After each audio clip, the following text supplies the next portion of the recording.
Salut, c'est Dom. Dans cette vidéo, je vais te montrer comment, à partir de Notion, tu vas pouvoir réaliser des articles Notion automatisés. On va partir d'une page Notion qui va te guider pas à pas pour la création de ton article, puis le publier automatiquement sur WordPress ou sur Webflow, suivant l'outil que tu vas utiliser. En description, tu trouveras le lien vers le template pour pouvoir reprendre ce que j'ai déjà fait.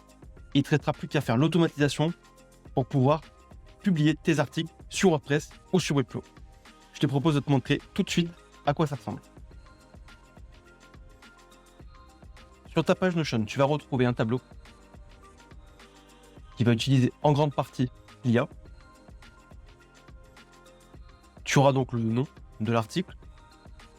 Il va générer automatiquement un titre, le plan, l'introduction, les différents paragraphes à partir du plan, une conclusion. Ce que je te propose, c'est qu'on fasse un test tout de suite sur un article. Donc, on va en ajouter un. On va partir sur un petit article sur le sujet de comment prospecter en B2B.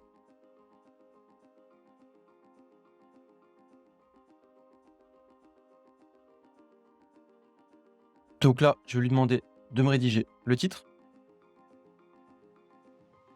Donc là, comme tu vois, c'est un titre qui est non seulement optimisé SEO, mais en plus qui a pour but d'inciter au clic. Je vais lui demander maintenant de me rédiger l'introduction. Et maintenant, je vais lui demander de me rédiger le plan. Donc là, on va avoir une étape semi-automatisée. En fait, je vais devoir reprendre les différentes parties et les ajouter ici, dans ce que j'indique à l'IA, pour pouvoir générer le contenu de la partie sélectionnée. Pourquoi je suis obligé de le faire? C'est que même si j'indique sur le prompt que je veux un texte sur la partie 1 ou sur les autres parties, l'IA qui est utilisée par Notion ne va pas comprendre. Les meilleurs résultats que j'ai obtenus, c'est en copiant le titre de la partie et en l'ajoutant directement en prompt. Donc c'est ce que je vais faire. On va mettre le titre du chapitre, voilà, save. Et là maintenant, on va lui demander, j'ai une petite erreur de l'IA, on va recommencer.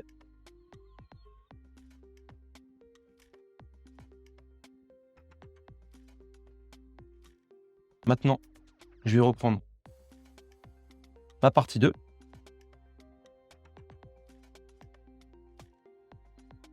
Et je fais la même chose. Hop. Je sauvegarde et je relance.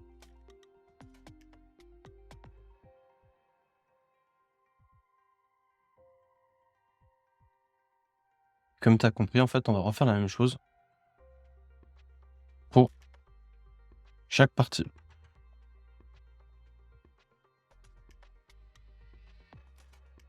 J'ai mes 5 parties de mon article.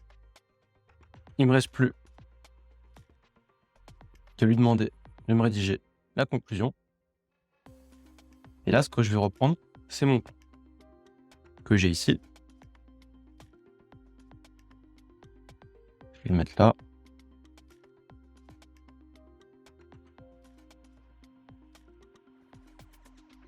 Je sauvegarde. Je lui demande de me rédiger la conclusion. Comme tu le constates, j'ai toutes les différentes parties de mon article. Un article qui généralement est de qualité. Si je le souhaite, je peux le modifier. S'il y a des parties dont je ne suis pas d'accord, j'ai la possibilité de pouvoir modifier chacune des parties. Comme tu vois, ça aide quand même énormément à aller beaucoup plus vite. On vient de terminer le setup de notre page. Maintenant, ce que je te propose, c'est qu'on passe sur les automatisations pour voir comment est-ce qu'à partir de l'article que je viens de générer, je vais pouvoir publier en un clic l'article sur WordPress ou sur Webflow. Maintenant, on se retrouve sur Make pour pouvoir réaliser l'automatisation. Pour ça, on va ajouter différents connecteurs. Le premier, bien sûr, c'est Notion. Une fois que tu as ajouté Notion, tu vas le configurer ici pour être en tant que déclencheur. Précise quelque chose, c'est que si je devais le réaliser pour moi-même, j'aurais plutôt utilisé des webbooks. Là, je vais montrer une façon simplifiée de le réaliser, qui ne sera pas la plus optimisée, mais qui par contre fonctionnera de façon efficace et de façon beaucoup plus simple à comprendre que si on le faisait par webbook. Donc là, on va lui dire make que l'automatisation se déclenche dès qu'il va y avoir des modifications ou des créations sur ma table. Donc là, je vais l'ajouter. Pour pouvoir configurer Notion, tu vas devoir ajouter ton compte.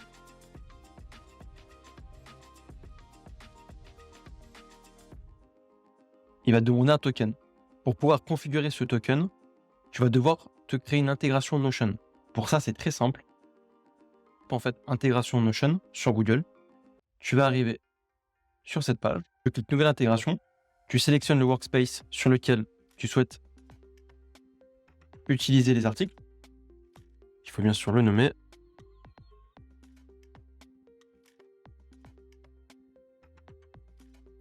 Ensuite, dans les droits que tu veux lui donner, il faut bien cocher ici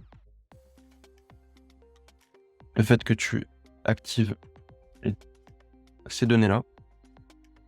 Là, il faut que tu prennes ton token et tu le renseignes là. Donc là, tu vas voir, ça devrait fonctionner si tu cliques sur Search, même si tu laisses tout vide. Une fois que tu as configuré l'intégration, on a une dernière étape à faire sur notre page Notion. Il faut que tu ailles sur ta page, que tu cliques sur les petits boutons à droite. Tu vas dans Ajouter connexion et là, tu remets le même nom que tu avais mis dans ton intégration. Donc là, tu cliques sur Confirmer. Tu reviens sur ton automatisation et pour voir si ça fonctionne, c'est très simple. Tu cliques sur Rechercher. Tu laisses tout vide. Et si tu as bien saisi les infos, automatiquement, il a saisi l'ID de ta base de données. Et donc là, on peut faire un test.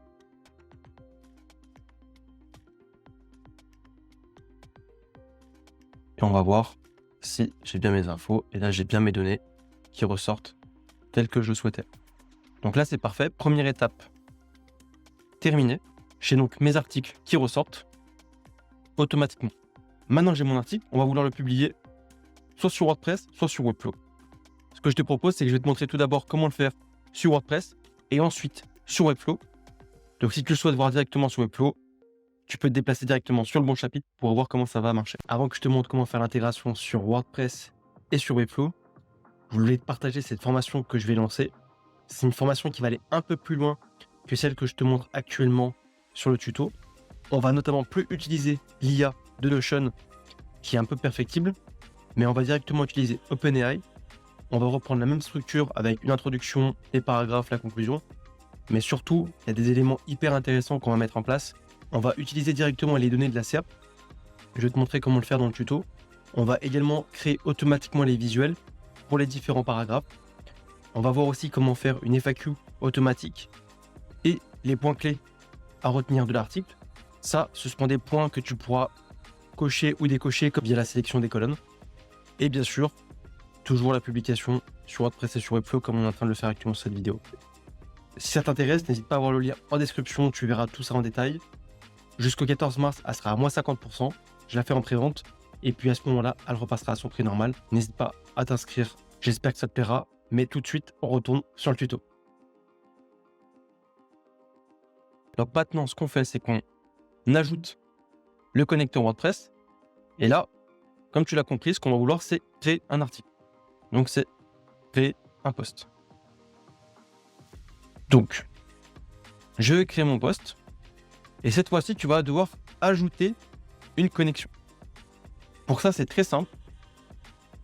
Il te suffit d'ajouter l'extension. Donc, tu ajoutes une extension. Et tu mets donc Make Connector. Tu l'ajoutes. Une fois que tu l'as ajouté, tu vas dans ton extension que tu viens d'ajouter. Et là, tu vois, tu as une clé API. C'est cette clé API que tu vas devoir renseigner ici. Et ensuite, il te demande ton adresse, il te demande ton domaine avec JSON, WP JSON. Donc c'est très simple, tu reprends ton domaine /WP JSON. Ne mets pas /WP admin en reprenant le lien où tu es. C'est vraiment ton domaine /WP JSON. Une fois que tu as fait ça, tu vas pouvoir maintenant configurer ton article. Maintenant, on va renseigner les différents champs qui vont remplir automatiquement notre article. Donc pour ça, au début, on va remplir le titre. Il faut que tu prennes la bonne colonne. Donc on va sélectionner le titre. Et là, en l'occurrence, on va prendre le plain text. C'est ce qu'on va faire tout du long. Donc là, j'ai pris mon titre. Maintenant, on va renseigner toutes les colonnes qu'on avait sur notre Notion. Donc, on avait l'introduction, les 5 paragraphes et la conclusion. Le souci que tu vas avoir avec Notion, c'est que dans tes données, si je vais par exemple dans le paragraphe 5, tu vois, j'ai plusieurs items à chaque fois qui vont ressortir. Ça va faire en sorte que notre automatisation va être un peu plus complexe. On va pas pouvoir sélectionner directement paragraphe 5. On va devoir utiliser une formule que je vais te montrer juste après, qui va permettre d'agréger toutes ces données-là en un seul item. Donc, en l'occurrence, on va prendre la fonction map. Pour pouvoir le faire, c'est assez simple. Tu vas dans le tableau, tu sélectionnes map. Ensuite, tu dois dire l'information que tu veux prendre. Donc, nous, on va démarrer par l'introduction. Et tu cliques dessus. Et là, on va dire, comme pour le titre, qu'on veut le plain text. Donc pour ça, juste après, tu sélectionnes plain text. Et là, on va faire ce bon vieux copier-coller.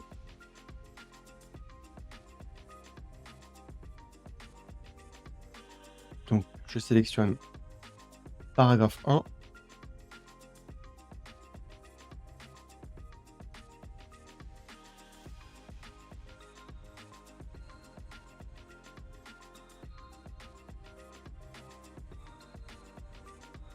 Et voilà, tout est sélectionné. Ensuite, tu vas sélectionner le type d'article que tu veux. Donc là, moi, en l'occurrence, c'est un article. La date.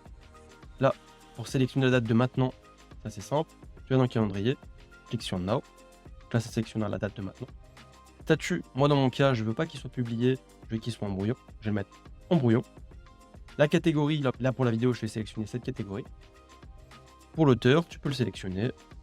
Moi, je vais sélectionner l'auteur principal. Je vais cliquer sur OK. Donc, ce que je te propose, c'est qu'on fasse un test tout de suite. Donc là, je viens de le faire. On va voir l'article qui a été pris. Donc là, titre. 10 méthodes infaillibles pour booster la productivité. J'ai à chaque fois des paragraphes. Donc là, on va voir l'article qui est ressorti. Je vais voir le contenu. Tout mon contenu qui est sur Notion. J'ai tout mon contenu qui ressort là. Donc là, ce qu'on va faire, c'est qu'on va partir sur WordPress pour voir s'il y est. Je rafraîchis. Maintenant, je clique sur l'article. Je vois mon introduction. Je vois mes différents chapitres, chaque fois avec le titre. Et j'ai ma conclusion. Donc voilà, mon article il est prêt. Il ne me reste plus qu'à rajouter 2-3 images. Et je peux le publier, si je le souhaite, dès maintenant. Voilà, c'est tout pour l'intégration sur WordPress. Maintenant, on va passer sur Webflow. Pour pouvoir configurer l'intégration Webflow, ce qu'on va faire, c'est qu'on va donc l'ajouter.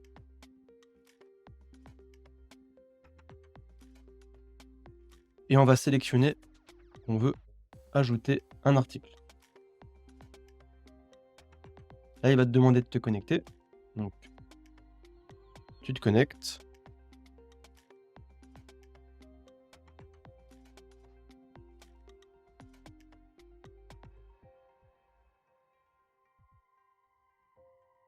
Tu sélectionnes le site que tu veux.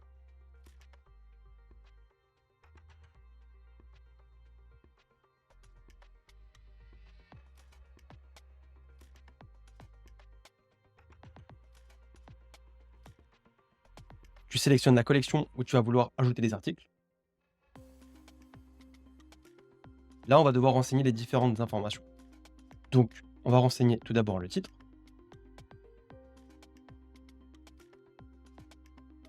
Donc là, tu sélectionnes titre, plain text. Ensuite, il nous faut le contenu. Pour le contenu, on va avoir une petite complexité par rapport à Notion. Si je vois par exemple cette ligne, si je vais dans le paragraphe 5, je vois que j'ai 2 items. Si je vais dans le paragraphe 4, là c'est encore pire, je vois que j'en ai 10. J'en ai 13. Je ne vais pas pouvoir le sélectionner directement. Donc pour ça, ce qu'on va faire, c'est qu'on va utiliser une formule. Cette formule, c'est celle-ci. C'est la formule map. Pour pouvoir l'ajouter, c'est assez simple. Tu vas là, tu sélectionnes map. Là, il va te demander ce que tu veux ajouter. Donc tu pars de nouveau sur l'étoile. On va ajouter l'introduction. Et là, tu as juste à cliquer dessus directement. Et tu vas lui indiquer que tu veux, comme pour le titre, le plain text.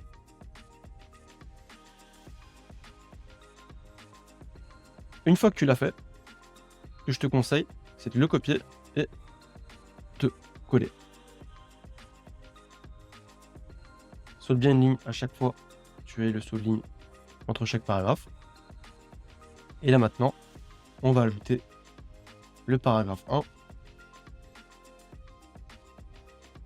notre paragraphe 2, le paragraphe 3,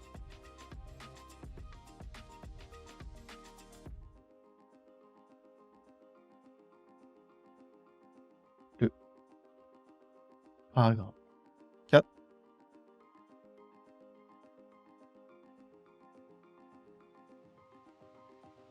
et le paragraphe 5.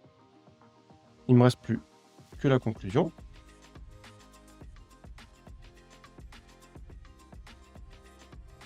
La voici. Donc là, si tu souhaites ajouter une colonne, bon, dans ce cas-là où c'est une petite description de l'article, nous en l'occurrence, on l'a pas, mais si on souhaiterait le faire, ce serait assez simple. Par exemple, si j'ai envie de mettre l'introduction, je le reprends, je fais exactement la même chose. On n'a pas d'image. Là, tu vas indiquer si tu veux que ce soit un brouillon. Moi, dans mon cas, je veux que ce soit un brouillon, oui. Et je clique sur OK. Je te propose qu'on fasse un test tout de suite pour voir si ça fonctionne. Donc pour ça, run once. Là, je vois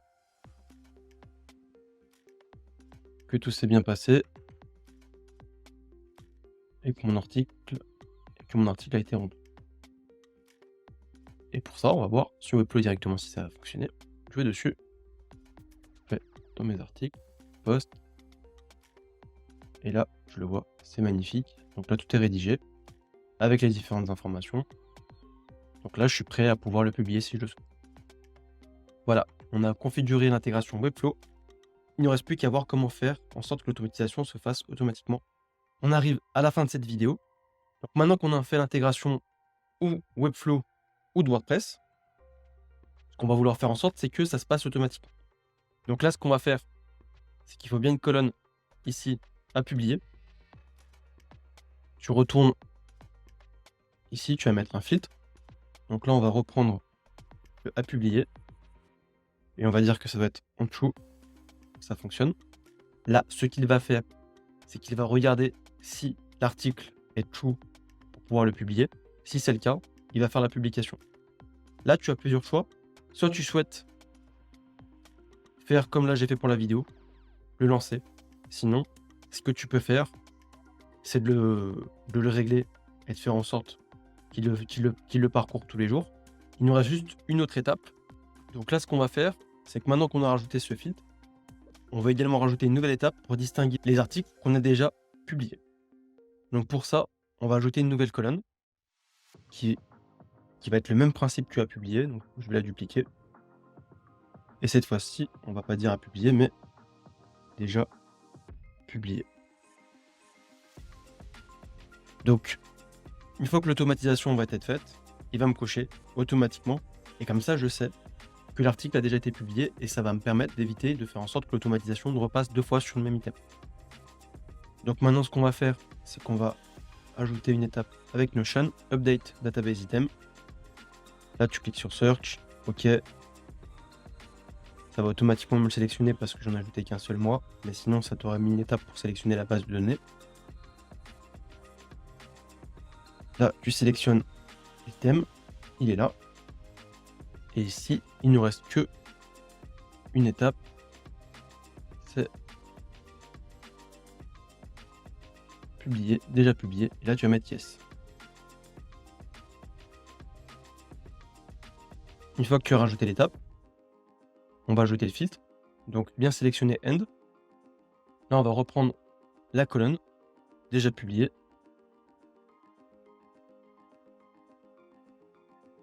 Je me rends compte que j'ai écrit déjà oublié. Ça, c'est assez drôle. Et ce qu'on va faire, c'est qu'on va mettre false. Comme ça, ce qu'il va faire, c'est qu'il va vérifier si l'article est à publier et il va faire en sorte que l'article n'a pas été déjà publié. Ce que je te propose, c'est qu'on fasse un test. Là, dans mon cas, ils sont tous cochés. Mis à part un. Donc, ça devrait pas fonctionner. Donc là, ce qu'il faut faire, c'est bien sélectionné by updated time. Bien attention à la limite que tu as mis en place. Une fois que tu l'as, voilà, tu vois, j'ai bien mis, j'ai un seul item qui s'est ajouté.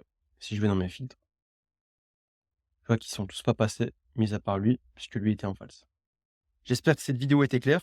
Si tu as des retours ou un feedback à me faire pour la vidéo, n'hésite pas à le faire en commentaire. Je te programme d'autres vidéos qui vont arriver sous ce format. J'espère que ça a pu t'aider. En tout cas, on se retrouve très vite. Allez,